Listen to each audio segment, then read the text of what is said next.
The Mastery of Destiny by James Allen, Chapter 1, Deeds, Character, and Destiny. There is, and always has been, a widespread belief in fate, or destiny, that is, in an eternal and inscrutable power, which apportions definite ends to both individuals and nations. This belief has arisen from long observation of the facts of life. Men are conscious that there are certain occurrences which they cannot control, and are powerless to avert. Birth and death, for instance, are inevitable, and many of the incidents of life appear equally inevitable. Men strain every nerve for the attainment of certain ends, and gradually they become conscious of a power which seems to be not of themselves, which frustrates their puny efforts, and laughs, as it were, at their fruitless striving and struggle.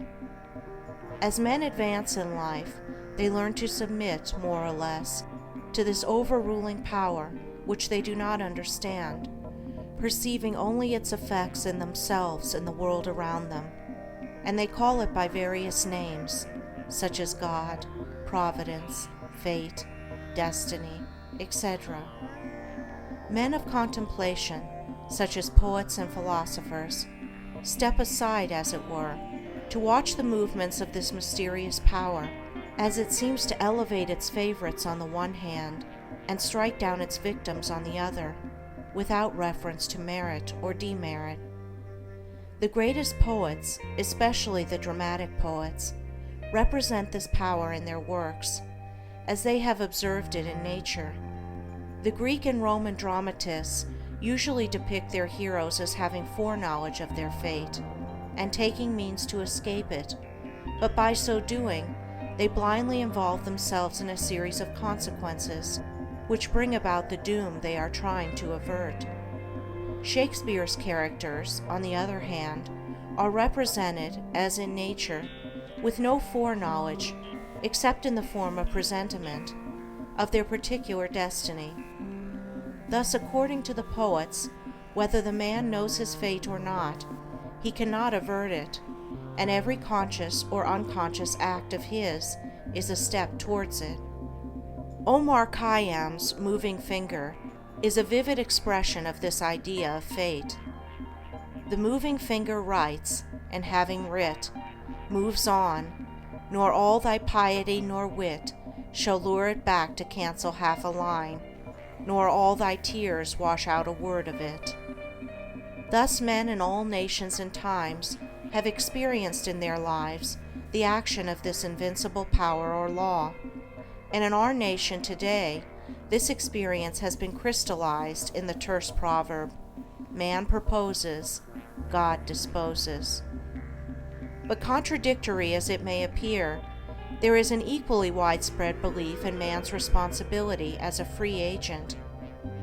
All moral teaching is an affirmation of man's freedom to choose his course and mold his destiny, and man's patient and untiring efforts in achieving his ends are declarations of consciousness of freedom and power. This dual experience of fate on the one hand and freedom on the other has given rise to the interminable controversy between the believers in fatalism and the upholders of free will, a controversy which was recently revived under the term determinism versus free will.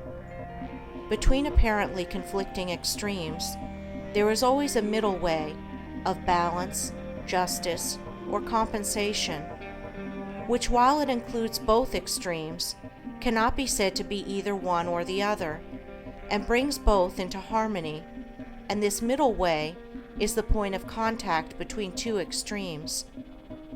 Truth cannot be a partisan, but by its nature is the reconciler of extremes, and so in the matter which we are considering, there is a golden mean which brings fate and free will into close relationship, wherein, indeed, it is seen that these two indisputable facts in human life, for such they are but two aspects of one central law, one unifying and all-embracing principle, namely, the law of causation in its moral aspect.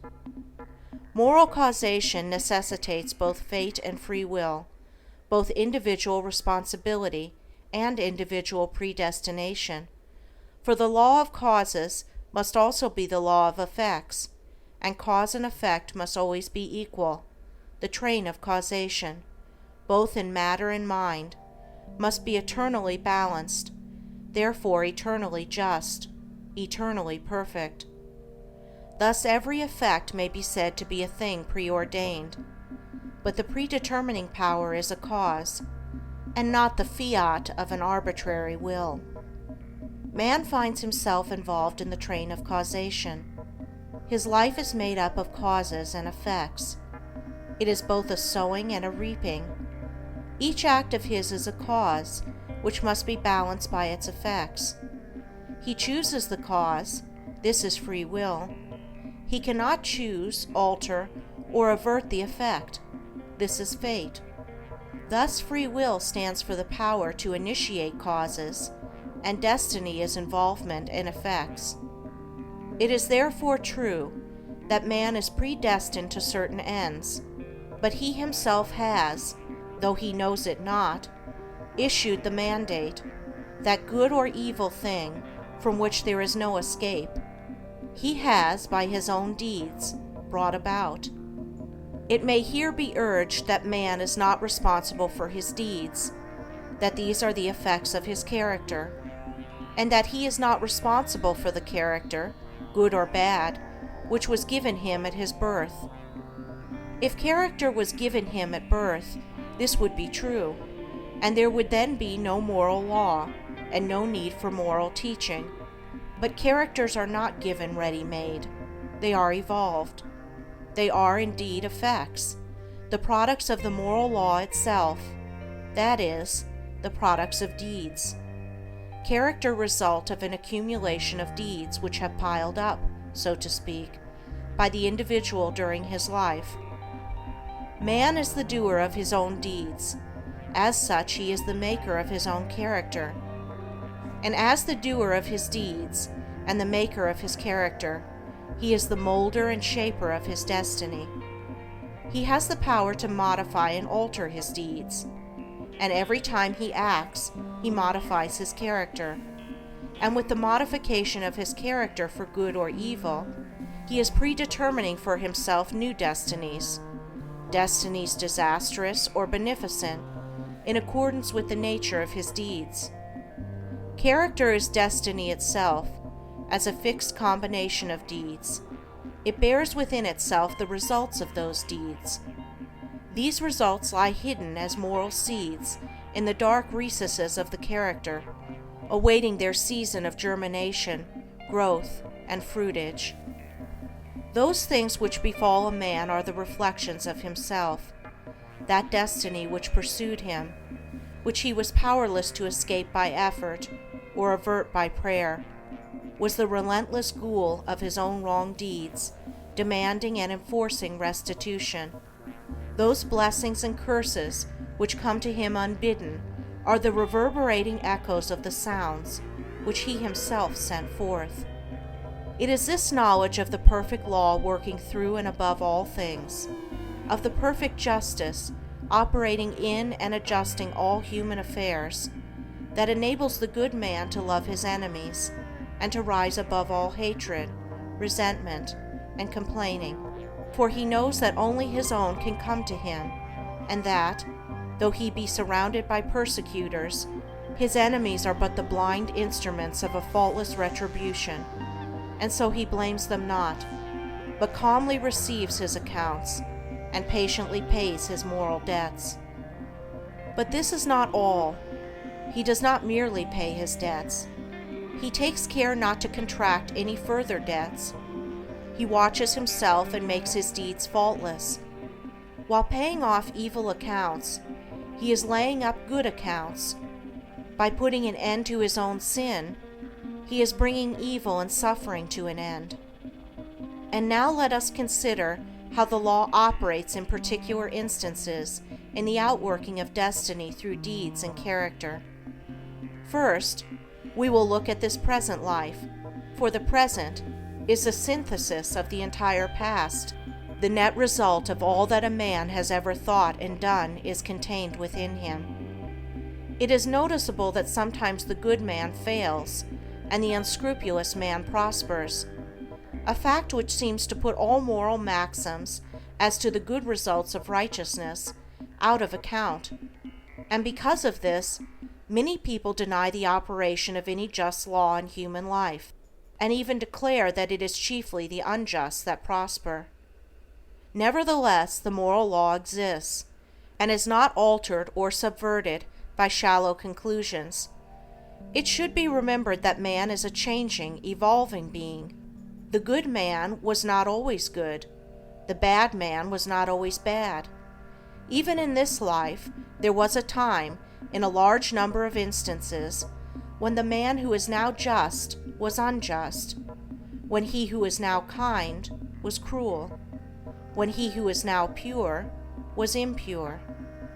Conversely, there was a time in this life, in a number of instances, when he who is now unjust was just, when he who is now cruel was kind, when he who is now impure was pure.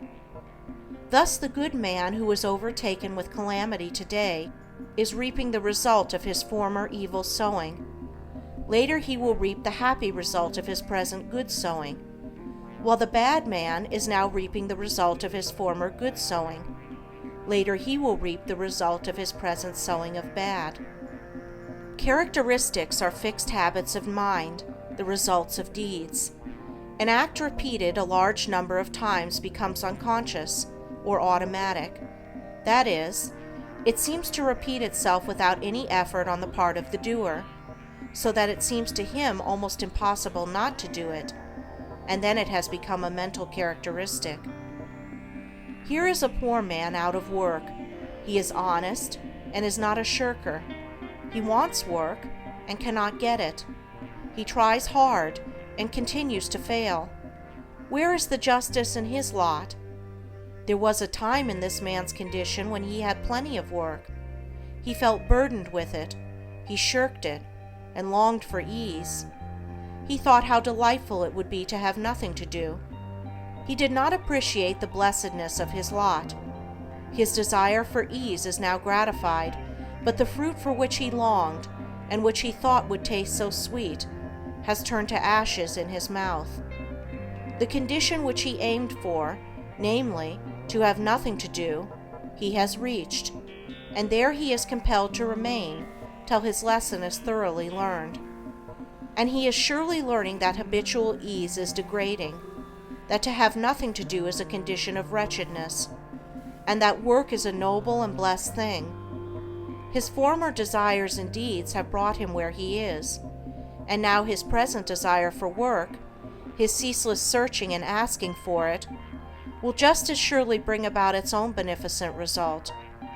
No longer desiring idleness, his present condition will, as an effect, the cause of which is no longer propagated, soon pass away, and he will obtain employment. And if his whole mind is now set on work, and he desires it above all else, then when it comes, he will be overwhelmed with it. It will flow into him from all sides, and he will prosper in his industry. Then, if he does not understand the law of cause and effect in human life, he will wonder why work comes to him apparently unsought, while others who seek it strenuously fail to obtain it. Nothing comes unbidden. Where the shadow is, there also is the substance. That which comes to the individual is the product of his own deeds.